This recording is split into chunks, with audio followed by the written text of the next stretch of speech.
آپس میں net work جب دوسروں کے ساتھ ہلاک ہو سکتا ہے, دوسری قیادتوں کے ساتھ ہم بیٹھ سکتے ہیں, تو آپس میں یہ بات چیت کے ذریعے ایک دن احتجاج کیوں نہیں رکھ سکتے؟ یوم احتجاج, یوم نجات, یوم سیاہ ہم مناتے ہیں لیکن الگ الگ دنوں میں. تو یہ بھی ایک دشمن کو ایک اندیا یا ایک ان کو میسج پہنچ جاتا ہے کہ بھائی یہ اپنے آپ میں ایک نہیں ہے, تو ان کو مارنا بہت آسان ہے. تو یہ دشمن بالکل واقف ہے, وہ جانتا ہے. اب یہ ہم پہ ہے کہ دشمن تو بالکل اکٹھے ہیں, شیعہ کلنگ کے خلاف وہ بالکل متحد ہے, لیکن اگر ہم آپس میں بٹے ہوئے ہیں تو اب یہ راولپنڈی کی خبر آئی ہے, خدا نخواستہ کوئی اور جگہوں پر جو امن و امان کے حوالے سے قدرے بہتر ہے کراچی سے, وہاں سے بھی خدا نخواستہ ایسی خبریں آنا نہ شروع ہو جائے. تو ہمیں بھی جاگنا ہے, اور حکومت کی جو ذمہ داری ہے, جو نعروں پہ اس وقت گھری ہوئی ہے گو نواز گو کے, اگر انہوں نے کچھ کرنا ہے تو پھر یہ جان اور مال کے تحفظ میں سب سے پہل ہونی چاہیے. باقی پل, سڑکیں, میٹرو ٹرینیں, میٹرو بسیں, وہ اگر افراد ہی نہیں رہے تو اس پر سفر کون کرے گا؟ تو یہ بہت افسوسناک صورتحال پاکستان کی. ایک دو اور خبریں ہیں, اس کے بعد پھر انشاءاللہ ہم جو آج کے کلپس ہیں وہ بھی آپ کو دکھائیں گے. دیگر خبروں میں سب سے اہم خبر کراچی کی, جس میں کل عمران خان نے وہاں پر مزار قائد کے پاس خطاب کیا, اور اس کے چند پازیٹیو باتیں بھی ہوں گی اور جو ان پر تنقید ہو رہی ہے وہ بھی ہوگی. تو پازیٹیو تو یہ تھی, کافی ایک وہاں پر ہجوم یا رش وہ بنانے میں کامیاب ہوئے. وہاں پر ان کے جو شرکاء کی تعداد کافی زیادہ تھی, جو ایک ایم کیو ایم جیسی بڑی جماعت کو تو ایسی تعداد میسر آتی ہے, کیونکہ 80-90% وہاں پر کراچی کی اکثریت جو ہے وہ ایم کیو ایم کی ہے. لیکن دیگر جماعتوں میں جماعت اسلامی کا بھی کافی اچھا وہاں پر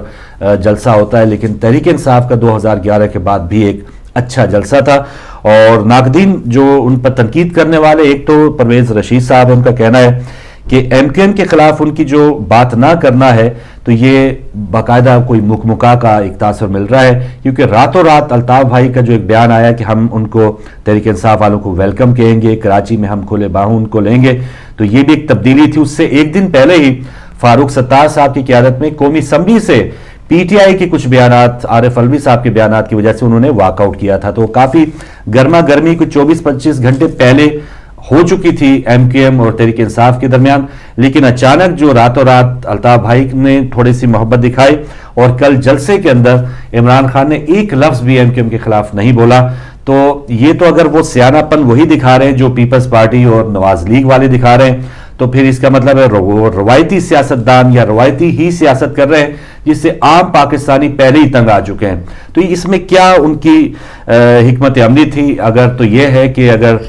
بڑی جماعتوں سے پہلے نبٹ لیں, بعد میں پھر ایم کیو ایم یا دیگر جماعتیں ان کے بعد سیکنڈری چیز ہوں گی, یا صوبائی طور پہ اگر ان سے نبٹنا ہے تو بات کا یہ معاملہ ہے. لیکن اس وقت جو بڑی جماعتیں آپس میں پیپلز پارٹی اور نون لیگ کی جو گٹھ جوڑ چل رہی, اس سے وہ پہلے مقابلہ کرنا چاہتے ہیں. تو ایک تو حکمت عملی یہ ہو سکتی ہے, اور دوسری حکمت عملی یہ ہو سکتی ہے کہ کراچی جیسے شہر میں انہی کے ایک جو اکثریت والا ایک علاقہ ہے ایم کیو ایم کے خلاف اگر بات کریں گے تو اس میں وہ تو جلسہ کر کے واپس آ جائیں گے, اسلام آباد آ جائیں گے, لیکن وہاں کی جو مقامی آبادی ہے وہ 3 تلوار والا چکر پہلے جیسے 11 مئی پچھلے سال ہوا کہ مرنے مارنے بھی لوگ تل گئے, اور کافی کشیدگی ایم کیو ایم اور تحریک انصاف کے کارکنوں میں آ گئی تھی. تو اگر تو قیادت نے یہ سوچا ہے کہ بجائے کہ کشیدگی کرنے کے اپنی اپنی بات کریں, اور بجائے کہ ایک دوسرے پہ کیچڑ اچھالنے کے اپنا جو نظریہ ہے, اپنی جو سوچ ہے وہ بیان کریں, تو یہ ایک پازیٹیو چیز ہے. لیکن جو ماضی ہم نے عمران خان نے دکھایا تھا کہ سب سے پہلے میاں برادران تو بات کی بات, وہ بھرے ہوئے سوٹ کیس لے کر آئے تھے لندن میں کہ یہ جو سوٹ کیس ہے اس میں الطاف حسین صاحب کے خلاف وہ مواد ہے, اور ایون قتل تک کے جو کیسز ہیں وہ اس پر بات کرتے تھے. اور جب تحریک انصاف کی یہاں پر ہزاروں کالز آ گئی یہاں کے وزارت داخلہ میں الطاف حسین صاحب کے خلاف, جب الطاف بھائی نے ایک بہت ہی بری زبان میں عمران خان کو مخاطب کیا تھا اس 11 مئی جلسے کے بعد, تو اس کے بعد سے تحریک انصاف کے ہزاروں کارکنوں نے یہاں کی وزارت داخلہ میں فونوں کا تانتا باندھ دیا, اور یہاں کی وزارت داخلہ کو یہ کہنا پڑا کہ آپ کا یہ مطالبہ آ گیا. اور جب پچھلے دنوں جب الطاف بھائی کو یہاں پر گرفتار کیا گیا تو اس میں یہ بھی بات مل رہی تھی یا تاثر یہ بھی آ رہا تھا, کیونکہ یہاں پر بہت زیادہ شکایات تحریک انصاف نے کی تھی, تو اس کی وجہ سے ان کو گرفتار بھی کیا گیا ہے.